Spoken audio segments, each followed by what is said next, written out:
Hello everyone, welcome to my channel BioNerd. If you are new to my channel, please check out the other videos as well. So quickly, let's move on to the video. ഈ ചാനലിൽ ഞാൻ ഒരു പുതിയ lecture series start ചെയ്യുകയാണ്. First നമ്മൾ discuss ചെയ്യുന്ന chapter molecular biology ആയിരിക്കും. CSIR-നാണെങ്കിലും college സ്റ്റുഡൻസിനാണെങ്കിലും prepare ചെയ്യുന്നവർക്ക് ഈ വീഡിയോസ് ഫോളോ ചെയ്യുന്നത് നല്ലതായിരിക്കും. ചെറിയ ചെറിയ പോർഷൻസ് ആയിട്ടായിരിക്കും ഞാനിത് ചെയ്യുന്നത്. ഈ വീഡിയോയിൽ നമ്മൾ ഫോക്കസ് ചെയ്യുന്നത് പ്രൊക്യാരിയോട്ടിക് ട്രാൻസ്ക്രിപ്ഷൻ്റെ ഇൻട്രൊഡക്ഷൻ ജസ്റ്റ് ഒന്ന് ക്വിക്കായിട്ട് ഓവർവ്യൂ ചെയ്ത് നമ്മൾ RNA polymerase structure and functions ആയിരിക്കും ചെയ്യുന്നത്. അപ്പോൾ എന്താണ് ഈ central dogma? Central dogma of molecular biology എന്ന് പറയുന്നത് ഒരു തിയറിയാണ് that describes how genetic information flows from DNA to RNA and then to protein. അപ്പോൾ നമുക്ക് ഈ ഇമേജ് കാണാവുന്നതുപോലെ DNA-യിൽ നിന്ന് DNA-യിലോട്ട് തന്നെ ഒരു ആരോ നമുക്ക് കാണാം. അതിനാണ് റെപ്ലിക്കേഷൻ എന്ന് പറയുക, which means the flow of information from DNA to DNA itself. ആ പ്രോസസ്സിനെ നമ്മൾ റെപ്ലിക്കേഷൻ എന്ന് വിളിക്കും. Similarly the flow of information from DNA to RNA is called transcription and RNA-യിൽ നിന്ന് പ്രോട്ടീനിലേക്ക് ഇൻഫോർമേഷൻ ഫ്ലോ ചെയ്യുന്നതിനെ നമ്മൾ ട്രാൻസ്ലേഷൻ എന്ന് വിളിക്കും. ഇതെല്ലാം നമ്മൾ സ്കൂളിൽ തൊട്ടേ പഠിച്ചു വരുന്നതാണ്. സോ ഐ ഹോപ്പ് എല്ലാവർക്കും ഇത് ഓൾറെഡി അറിയാം. അതുകൊണ്ട് ജസ്റ്റ് ക്വിക്കായിട്ടൊന്ന് ഓവർവ്യൂ തന്നേ ഉള്ളൂ. ഈ വീഡിയോയിൽ നമ്മൾ കുറച്ചും കൂടെ ഫോക്കസ് ചെയ്യുക from DNA to RNA flow of information ആയ ട്രാൻസ്ക്രിപ്ഷൻ ആണ്. And another point that you have to remember is that ഈ ഫ്ലോ ഓഫ് ജനറ്റിക് ഇൻഫോർമേഷനെ സെൻട്രൽ ഡോഗ്മ എന്ന് റെഫർ ചെയ്തത് ഫ്രാൻസിസ് ക്രിക്ക് ആണ് ഇൻ ദ ഇയർ 1956. മോളിക്കുലർ ബയോളജിയിലെ ഏതൊരു കൺസെപ്റ്റ് ഓർ പ്രോസസ്സിനെ കുറിച്ച് പഠിക്കുന്നതിന് മുമ്പ് നമ്മൾ അറിഞ്ഞിരിക്കേണ്ട കുറച്ച് ബേസിക് ടേംസ് അല്ലെങ്കിൽ ബേസിക് കൺസെപ്റ്റ്സ് ആണ് ജീൻ, DNA, RNA, ജീനോം എന്നൊക്കെ പറയുന്നത്. വളരെ ബേസിക് ആയിട്ടുള്ള ടോപ്പിക്കുകളായതുകൊണ്ട് മിക്കവാറും എല്ലാവർക്കും അറിയാവുന്ന പ്രതീക്ഷയിൽ ഞാൻ അധികം അതിലേക്ക് കടക്കുന്നില്ല. ഫോർ എക്സാമ്പിൾ DNA എന്താണ്, RNA എന്താണെന്നൊക്കെ എല്ലാവർക്കും അറിയാവുന്നതാണ്. എന്നാലും ജീൻ എന്താണ്, ജീനോം എന്താണെന്നൊക്കെ ഉള്ളത് ഒന്ന് ജസ്റ്റ് ഒന്ന് പറഞ്ഞു നോക്കാം നമുക്ക്. ജീനോം എന്ന് പറയുന്നത് നമ്മുടെ ഹോൾ ജനറ്റിക് മെറ്റീരിയലിനെ വിളിക്കുന്ന ഒരു ടേമാണ് ജീനോം എന്ന് പറയുന്നത്. എന്നാൽ ജീൻ എന്ന് പറയുമ്പോൾ മാറ്റമുണ്ട്. നമ്മുടെ DNA-യുടെ അല്ല നമ്മുടെ ജനറ്റിക് മെറ്റീരിയലിൻ്റെ ഒരു സ്പെസിഫിക് പോർഷൻ, ഒരു group of nitrogen bases that encodes RNA along with the regulatory elements. ഈ ജീൻ എന്ന് പറയുന്നത് നമ്മുടെ പോർഷൻ ഓഫ് ജനറ്റിക് മെറ്റീരിയലാണ്. ഇത് എൻകോഡ് ചെയ്ത് RNAs ഉണ്ടാകും. RNA എന്ന് പറയുന്നത് പല ടൈപ്പ് ആകാം. mRNA, tRNA, rRNA, കൂടാതെ മറ്റ് റെഗുലേറ്ററി ഫംഗ്ഷനുള്ള അല്ലെങ്കിൽ നോൺ കോഡിംഗ് RNAs ആയിട്ടുള്ള മൈക്രോ RNAs, siRNA, ഇങ്ങനെ ഡിഫറെൻറ്റ് ടൈപ്സ് ഓഫ് RNA-നെ കോഡ് ചെയ്യുന്ന ഒരു പോർഷൻ ഓഫ് ജനറ്റിക് മെറ്റീരിയലാണ് ജീൻ എന്ന് പറയുന്നത്. പല ജീനുകൾ നമ്മുടെ ബോഡിയിൽ thousands and thousands 10,000s of ജീനുകൾ നമ്മുടെ ബോഡിയിൽ തന്നെയുണ്ട്. അപ്പോൾ ഈ ജീനുകൾക്കെല്ലാം പല ഫങ്ഷൻസ് ആണ്. അവർ പല പ്രോട്ടീനെ ആയിരിക്കും, പല RNA കോഡ് ചെയ്തിട്ട് RNA പല പ്രോട്ടീനുകളെ ആയിരിക്കും പ്രൊഡ്യൂസ് ചെയ്യുന്നത്. അതിൽ കോഡിംഗ് ആയിട്ടുള്ള RNA-നെയാണ് ഒരു ജീൻ എൻകോഡ് ചെയ്യുന്നതുണ്ടെങ്കിൽ പ്രോട്ടീൻസ് ഉണ്ടാകും. ഇനി കോഡിംഗ് ആയിട്ടുള്ള ഒരു RNA-നെ അല്ല എൻകോഡ് ചെയ്യുന്നതുണ്ടെങ്കിൽ as you know non coding ആയിട്ടുള്ള RNAs പ്രോട്ടീൻസിനെ കോഡ് ചെയ്യുന്നില്ല, അത് ട്രാൻസ്ലേറ്റ് ചെയ്ത് പ്രോട്ടീൻസ് ഉണ്ടാവുന്നില്ല. അപ്പോൾ അതൊന്ന് ഓർത്ത് വയ്ക്കുക, എന്താണ് ജീൻ എന്നുള്ളത് എല്ലാവർക്കും മനസ്സിലായെന്ന് വിചാരിക്കുന്നു. And one more thing that you have to notice that the word gene is coined by a Danish botanist named Willem Johansen. അതൊന്ന് മനസ്സിൽ വയ്ക്കുക. And then two more terms that I want you all to know is cistron and open reading frame. അവരുടെ difference എന്താണെന്ന് എല്ലാവരും അറിഞ്ഞു വയ്ക്കുക. Cistron എന്ന് പറഞ്ഞാൽ portion of an mRNA starting from start codon till the stop codon, including both start and stop codons. ആ ഒരു mRNA-ന്റെ portion start കോഡോണെയും stop കോഡോണെയും include ചെയ്തുകൊണ്ട് അതിൻ്റെ ഇടയിലുള്ള അത്രയും പോർഷനാണ് നമ്മൾ സിസ്ട്രോൺ എന്ന് വിളിക്കുക. ഒരുപാട് സിസ്ട്രോണുകളുള്ള ഒരു mRNA ആണെങ്കിൽ അതിനെ പോളിസിസ്ട്രോണിക് എന്നും, ഒരു സിസ്ട്രോൺ മാത്രം ഉള്ളെങ്കിൽ അതിനെ മോണോസിസ്ട്രോണിക് എന്നും വിളിക്കും. ആൻഡ് ഓപ്പൺ റീഡിംഗ് ഫ്രെയിം എന്താണെന്ന് എല്ലാവരും അറിഞ്ഞിരിക്കുക.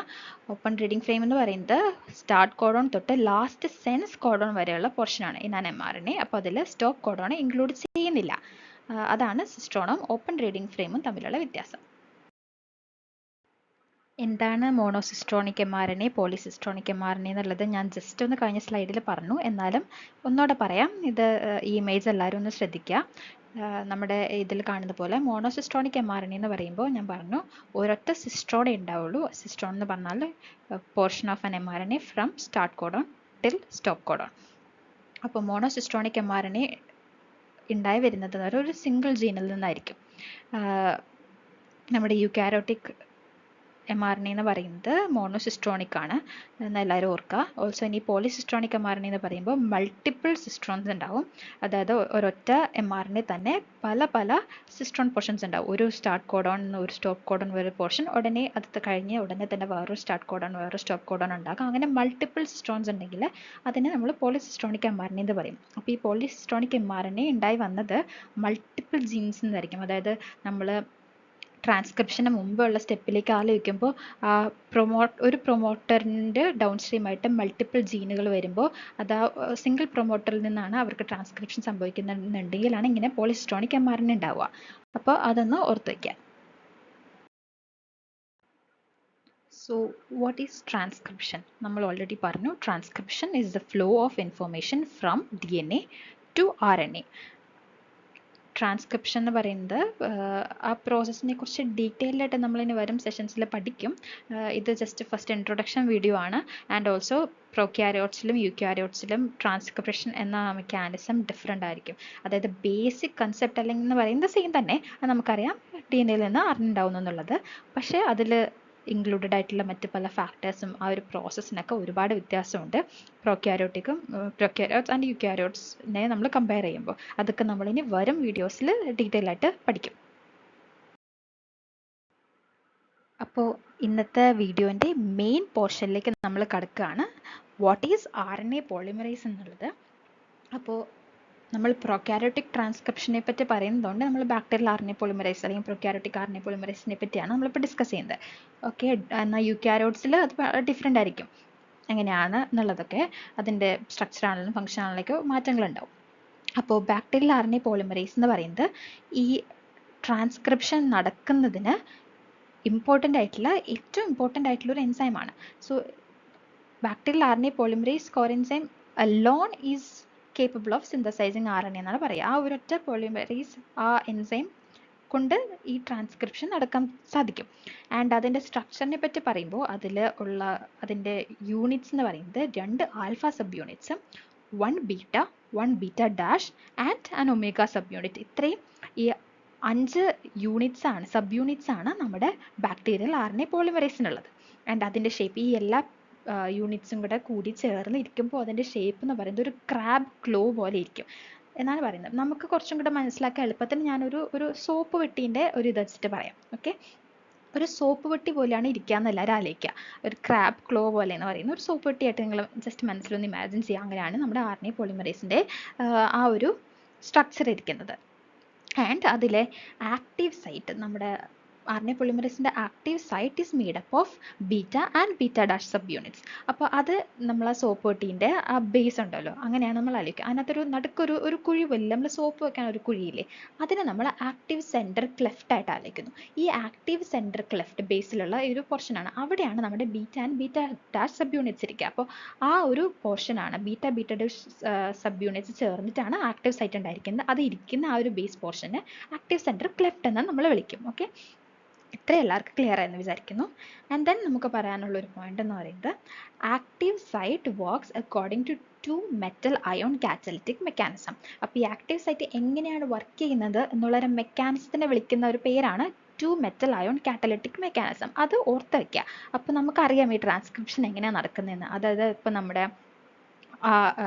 സീക്വൻസിൽ ഓരോ നൈട്രജൻ ബേസിനും കോംപ്ലിമെൻ്ററി ആയിട്ടുള്ള നൈട്രജൻ ബേസുള്ള ന്യൂക്ലിയോടൈഡ്സിനെ ആഡ് ചെയ്തല്ലേ നമ്മുടെ ആ ഒരു ഇത് സംഭവിക്കുന്നത്. അപ്പോൾ ആ ഒരു ന്യൂക്ലിയോടൈഡ് അഡീഷന് ആവശ്യമായിട്ടുള്ള ആ ഒരു മെക്കാനിസത്തിനെ വിളിക്കുന്ന പേരാണ് 2 metal ion catalytic mechanism. And അതിൽ നമ്മൾ ഈ പറയുന്ന 2 മെറ്റൽ അയോൺ എന്താണ്, മഗ്നീഷ്യം 2+ അയോൺസ് ആണ്. അപ്പോൾ അത് എല്ലാ പോളിമറൈസിലും ഈ ഒരു സെയിം മെക്കാനിസം വെച്ചിട്ടാണ് വർക്ക് ചെയ്യുന്നത്. ഓക്കെ, ആൻഡ് ദെൻ പിന്നെ നമ്മളെല്ലാവരും അറിഞ്ഞിരിക്കേണ്ട ഒരു കാര്യം എന്ന് പറയുന്നത് RNA പോളിമറൈസ് ബാക്ടീരിയയിൽ ഒറ്റ ടൈപ്പേ ഉള്ളൂ. only one type of RNA polymerase. അതാണ് എല്ലാ RNAസിനും സിന്തസൈസ് ചെയ്യുക. mRNA, tRNA, rRNA തുടങ്ങിയ എല്ലാ ടൈപ്പ് ഓഫ് RNAസിനെ സിന്തസൈസ് ചെയ്യുന്ന only one type of RNA polymerase. Okay, പക്ഷെ നമ്മൾ DNA പോളിമറൈസ് ഇപ്പോൾ റെപ്ലിക്കേഷൻ ഒക്കെ പഠിക്കുമ്പോൾ DNA പോളിമറൈസ് പല ടൈപ്പ് ഉണ്ട് എന്നൊക്കെ നമ്മൾ പഠിക്കുന്നുണ്ട്. പക്ഷേ ഈ bacterial RNA polymerase only one type ഉള്ളൂ എന്നുള്ളത് എല്ലാവരും ഓർത്ത് വയ്ക്കുക. അത് മറന്നു പോകരുത് ഒരിക്കലും. ആൻഡ് ദെൻ പിന്നെ നമ്മൾ ഇപ്പോൾ ഒരു എൻസൈമിനെ പറ്റി പറയുമ്പോൾ നമ്മൾ ഏതൊരു എൻസൈം ആയിക്കോട്ടെ നമ്മൾ അതിനെപ്പറ്റി പറയുമ്പോൾ അറിഞ്ഞിരിക്കേണ്ട കുറച്ച് കാര്യങ്ങളുണ്ട്. എന്താണ് ഹോളോ എൻസൈം എന്ന് പറയുന്നത്? ഹോളോ എൻസൈം എന്ന് പറയുന്നത് ഒരു ഫങ്ഷണൽ എൻസൈം എന്ന് വെച്ചാൽ എന്താ, അത് ഫങ്ഷൻ ചെയ്യുന്ന പ്രവർത്തിക്കുന്നത്, അതിനെക്കൊണ്ട് അതിൻ്റെ ഫങ്ഷൻ ചെയ്യാൻ പറ്റും. അങ്ങനെ ഒരു എൻസൈം എടുക്കുമ്പോൾ ആ ഒരു ഹോൾ അതിന് ഫങ്ഷണൽ ആയിട്ടുള്ള എൻസൈമിനാണ് നമ്മൾ ഹോളോ എൻസൈം എന്ന് പറയുക. അപ്പോൾ ഈ ഹോളോ എൻസൈമിന് 2 പാർട്ട് ഉണ്ടാകും. ഒന്ന് കോർ എൻസൈം പാർട്ടും ഒന്ന് സിഗ്മ ഫാക്ടറും. അപ്പോൾ ഈ കോർ എൻസൈം പാർട്ടും സിഗ്മ ഫാക്ടറും ഒരുമിച്ച് വന്നാലാണ് ആ എൻസൈമിന് ഫങ്ഷൻ ചെയ്യാൻ പറ്റുള്ളൂ. അങ്ങനെ ഫങ്ഷൻ ചെയ്യുന്ന എൻസൈമിനാണ് നമ്മൾ ഹോളോ എൻസൈം എന്ന് പറയുക. അപ്പോൾ ഇത്രയും ഭാഗം ക്ലിയർ ആണെന്ന് വിചാരിക്കുന്നു. അപ്പോൾ ഇനിയാണ് ഏറ്റവും ഇമ്പോർട്ടൻ്റ് ആയിട്ടുള്ള പോർഷൻ, അതായത് നമ്മുടെ RNA പോളിമറൈസിൻ്റെ ഓരോ സബ് യൂണിറ്റ്സിൻ്റെയും ഫംഗ്ഷൻ എന്താണെന്നുള്ളത്. സ്ട്രക്ചർ നമ്മൾ ഓൾറെഡി ഡിസ്കസ് ചെയ്തല്ലേ. 2 ആൽഫയുണ്ട്, ഒരു ബീറ്റ ഡാഷ് ഉണ്ട്, ഒരു ഒമേഗ ഉണ്ട്. അതൊരു ക്രാബ് ക്ലോവിൻ്റെ സ്ട്രക്ചറിലാണ് ഇരിക്കുന്നത് എന്ന് നമ്മൾ അത്രയും പറഞ്ഞു. ഇനി ഈ ഓരോ സബ് യൂണിറ്റിൻ്റെയും ഫംഗ്ഷൻ എന്താണ്, അവരെന്തുകൊണ്ടാണ് ഇമ്പോർട്ടൻ്റ് ആവുന്നത് എന്നുള്ളത് നമ്മൾ അറിയണം. അപ്പോൾ ആദ്യം തന്നെ നമ്മൾ പറയുമ്പോൾ ആൽഫ സബ് യൂണിറ്റ്, ഈ ഇമേജിലേക്ക് നോക്ക്, പച്ച കളറിലും ഒരു പിന്നെ ബ്ലൂ കളറിലും 2 ആൽഫനെ നമ്മൾ കാണിച്ചിട്ടുണ്ടല്ലേ. 2 ആൽഫ സബ് യൂണിറ്റ് ഉണ്ടെന്ന് നമ്മൾ പറഞ്ഞു. ഈ ആൽഫ സബ് യൂണിറ്റ് എന്ന് പറയുന്നത് വളരെ ഇമ്പോർട്ടൻ്റ് ആണ്. അതിന് മേജർലി 3 ഫങ്ഷൻസ് ആണുള്ളത്. ഒന്നാമത്തെ ഫങ്ഷൻ എന്ന് പറയുന്നത് എൻസൈം അസംബ്ലി. ഈ എൻസൈം നമ്മുടെ RNA പോളിമറൈസ് എന്ന് പറഞ്ഞാൽ പല സബ് യൂണിറ്റുകൾ കൂടി ചേർന്നിട്ടുണ്ടാവണ്ടേ. അങ്ങനെ ഒരുമിച്ച് ഉണ്ടാവണമെങ്കിൽ അത് ആക്റ്റീവ് ആണെങ്കിൽ പിന്നെ സിഗ്മ ഫാക്ടറും കൂടെ വരണം നമ്മൾ പറഞ്ഞു. അപ്പോൾ ഇങ്ങനെ ഈ എൻസൈം അസംബിൾ ചെയ്യണമെങ്കിൽ ഏറ്റവും ഇമ്പോർട്ടൻ്റ് ആയിട്ടുള്ള ആളാണ് ഈ ആൽഫ സബ് യൂണിറ്റ്. അപ്പോൾ ഈ ആൽഫ സബ് യൂണിറ്റിൽ 2 എണ്ണം ഉണ്ടല്ലോ. ഒരു ആൽഫയുടെ എൻ ടെർമിനലിലേക്ക് ഒരു ബീറ്റയും മറ്റേ ആൽഫയുടെ രണ്ടാമത്തെ ആൽഫയുടെ എൻ ടെർമിനലിലേക്ക് ബീറ്റ ഡാഷും വന്ന് ജോയിൻ ചെയ്തിട്ടാണ് ഇത് ഫോം ചെയ്യുന്നത്, ഈ എൻസൈം അസംബിൾ ചെയ്യുന്നത്. എന്നിട്ട് ഈ ബീറ്റ ഡാഷിലേക്ക് ജോയിൻ ചെയ്തിട്ട് ഒമേഗ വരുവാണ് ചെയ്യുക. അതിൽ നമ്മളിപ്പോൾ പറയും അത് ഒമേഗേൻ്റെ ഫംഗ്ഷനിലേക്ക് എത്തുമ്പോൾ. എന്നാലും ആദ്യത്തെ ഫംഗ്ഷൻ എന്ന് പറയുന്നത് എൻസൈം അസംബ്ലി ആണെന്ന് ഓർക്കുക. എങ്ങനെ ആൽഫ 1ൻ്റെയും ആൽഫ 2ൻ്റെയും എൻ ടെർമിനലിലേക്ക് ബീറ്റ ഡാഷ് റെസ്പെക്റ്റീവ്ലി വന്ന് ജോയിൻ ചെയ്തിട്ടാണ് ഈ എൻസൈം അസംബ്ലി ചെയ്യുക. അത് ഫസ്റ്റ് ഫംഗ്ഷൻ. ഇനി രണ്ടാമത്തെ ഫംഗ്ഷൻ എന്ന് പറയുന്നത് പ്രൊമോട്ടർ ഐഡൻറ്റിഫിക്കേഷന് ഹെൽപ്പ് ചെയ്യുന്നത് ആൽഫൈനാണ്. അപ്പോൾ നമുക്കറിയാം നമ്മുടെ ഈ ട്രാൻസ്ക്രിപ്ഷൻ നടക്കണമെങ്കിൽ ആദ്യം ഈ RNA പോളിമറൈസ് പോയിട്ട് നമ്മുടെ DNA പ്രൊമോട്ടറിലേക്ക് ബൈൻഡ് ചെയ്തിട്ടാണ് എല്ലാം സ്റ്റാർട്ട് ചെയ്യുന്നത് തന്നെ. ഇനീഷ്യേഷൻ എന്ന് പറയുന്നത് തന്നെ അത് നമ്മൾ ഇനി ട്രാൻസ്ക്രിപ്ഷൻ്റെ സ്റ്റെപ്സ് പറയുന്ന അപ്കമിങ് വീഡിയോസിലുണ്ട്, നമ്മളത് ഡീറ്റെയിൽ ആയിട്ട് പറയും. ജസ്റ്റ് ഇപ്പോൾ ഞാൻ എന്താണെന്ന് പറഞ്ഞാൽ, അപ്പോൾ ഈ RNA പോളിമറൈസിൽ നിന്നാണ് ഇത് സ്റ്റാർട്ട് ചെയ്യുന്നതല്ലേ. അപ്പോൾ പ്രൊമോട്ടറിനെ ഐഡൻറ്റിഫൈ ചെയ്യണം. അപ്പോൾ ഈ RNA പോളിമറൈസിൻ്റെ ഏത് ഭാഗമാണ് ഈ പ്രൊമോട്ടറിനെ ഐഡൻറ്റിഫൈ ചെയ്യുന്നത്, അത് ആൽഫ സബ് യൂണിറ്റ് ആണ്.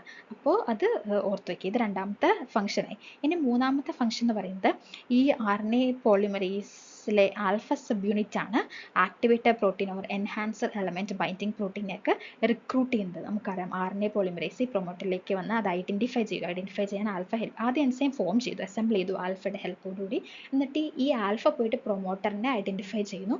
എന്നിട്ട് ഈ RNA പോളിമറൈസ് ഇപ്പോൾ അതിലേക്ക് ബൈൻഡ് ചെയ്യുകയാണെങ്കിൽ പിന്നെ നമുക്ക് ബാക്കി ട്രാൻസ്ക്രിപ്ഷൻ ഫാക്ടേഴ്സിനെയൊക്കെ റിക്രൂട്ട് ചെയ്താലാണ് ഈ ട്രാൻസ്ക്രിപ്ഷൻ നടക്കുകയുള്ളൂ, നമുക്കറിയാം അല്ലേ. അപ്പോൾ അതിനുള്ള ഈ activator protein or enhancer element binding പ്രോട്ടീനൊക്കെ ആയിട്ട് ഇൻട്രാക്ട് ചെയ്യുന്നത് ആരാണ്, അത് ആൽഫ സബ് യൂണിറ്റ് ആണ്. അപ്പോൾ ഈ 3 ഫംഗ്ഷൻസ് ഒരിക്കലും മറന്നു പോകരുത്, അത് ഏറ്റവും ഇമ്പോർട്ടൻ്റ് ആണ്, അത് ഓർത്ത് വെക്കുക. ആൻഡ് ദെൻ രണ്ടാമത്തെ പാർട്ടായ ബീറ്റ ആൻഡ് ബീറ്റ ഡാഷിനെ പറ്റി പറയുമ്പോൾ ബീറ്റ ജോയിൻ ചെയ്യുന്നത് ആൽഫ 1ലേക്ക് ഒരു ബീറ്റ, ആൽഫ 2ലേക്ക് ബീറ്റ ഡാഷ് ജോയിൻ ചെയ്യുന്നു. അത് ആൽഫയുടെ എൻ ടെർമിനലിലേക്കാണ് ജോയിൻ ചെയ്യുന്നത് എന്ന് അറിയാം, നമ്മൾ പറഞ്ഞു അല്ലേ.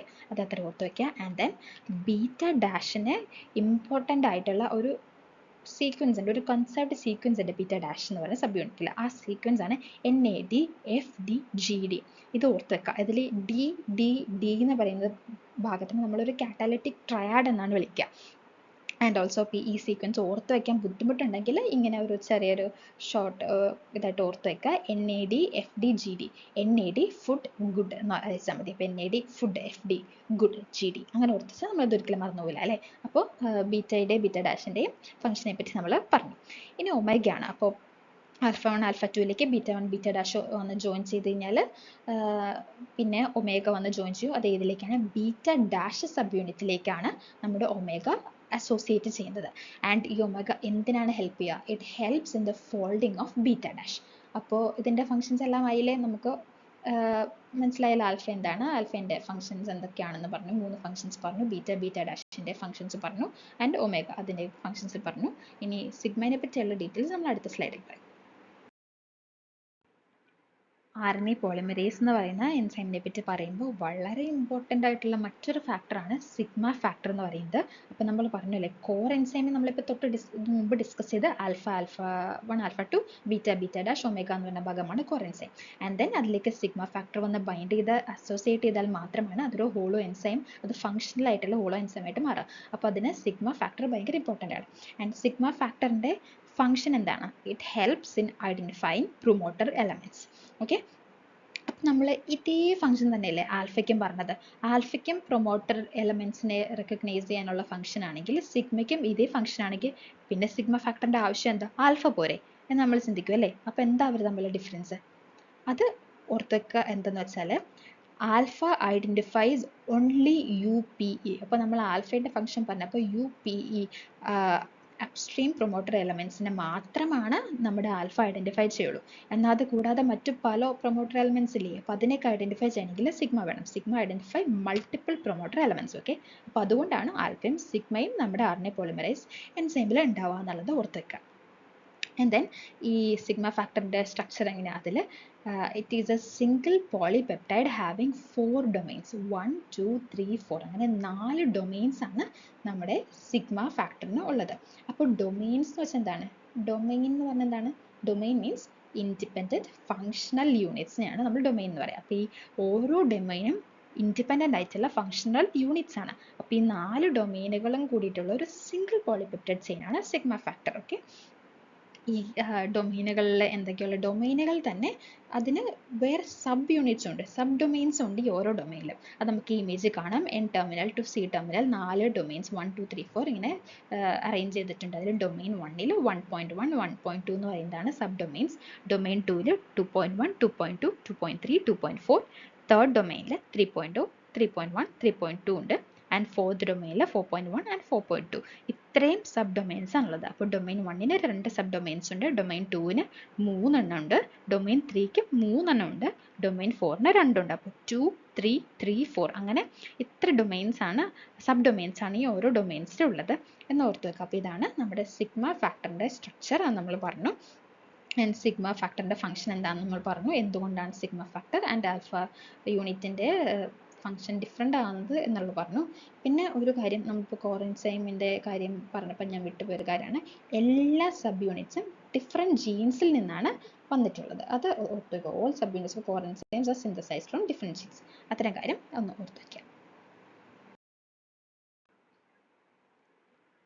So I hope everyone enjoyed the video. എല്ലാവർക്കും ഇതിൽ നമ്മൾ ഡിസ്കസ് ചെയ്തിട്ടുള്ള എല്ലാ കാര്യങ്ങളും മനസ്സിലായി എന്ന് വിചാരിക്കുന്നു. എന്തെങ്കിലും ഡൗട്ട് ഉണ്ട്, എന്തെങ്കിലും സജഷൻസ് ഉണ്ടെങ്കിൽ എല്ലാവർക്കും അത് കമൻസിൽ കമൻറ്റ് ചെയ്യാവുന്നതാണ്. And also if you like the video don't forget to like share and subscribe to the channel. ഇനിയും ഇതുപോലുള്ള ഇൻഫോർമേറ്റീവ് ആയിട്ടുള്ള വീഡിയോസ് ഉണ്ടായിരിക്കുന്നതായിരിക്കും. ഇതിൻ്റെ മറ്റ് പാർട്ടുകൾ, ഇനി ട്രാൻസ്ക്രിപ്ഷൻ്റെ ബാക്കി പോർഷൻസ്, പിന്നെ ട്രാൻസ്ലേഷൻ റെപ്ലിക്കേഷൻ ഒക്കെ വീഡിയോസ് ചെയ്യാൻ ഞാൻ ശ്രമിക്കാം. അപ്പോൾ എല്ലാവരും stay tune to the channel. എല്ലാവർക്കും ഇത് ഇഷ്ടമായി എന്ന് വിചാരിക്കുന്നു. So keep studying and all the best for your exam.